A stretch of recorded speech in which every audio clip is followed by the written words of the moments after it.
Some families, the ER is a last resort and often a lifeline. But a new study found the majority of emergency departments in the U.S., they are not fully prepared to meet the needs of children. Our national investigative reporter, Heather Graff, looks into this research and explains what each state needs to prevent pediatric deaths.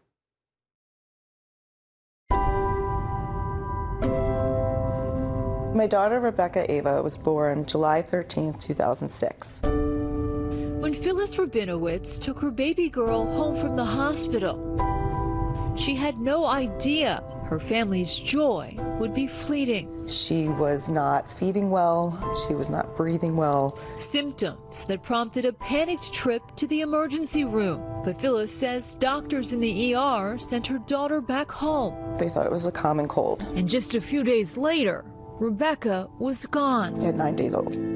Phyllis says an autopsy later revealed Rebecca had died from a viral infection that went undiagnosed in the ER and therefore untreated. We quickly learned that many emergency rooms aren't prepared for children. It's causing deaths. Are children dying unnecessarily because of this? The answer is yes. It's a phenomenon Dr. Nathan Cooperman has been researching for years. He's the chief academic officer at Children's National Hospital in Washington, D.C., and says the National Pediatric Readiness Project evaluates ERs on criteria that include the availability of child-size equipment, along with pediatric-specific protocols and training. High pediatric readiness defined as scoring at least 88 out of 100 on that assessment. I don't want parents to panic, but this is important. Cooperman's latest study, in partnership with Dr. Craig Newgard of Oregon Health and Science University, analyzed data from nearly 5,000 emergency departments nationwide and found just 17% had that high level of readiness. Researchers also used predictive models to determine what it would take to bridge that gap.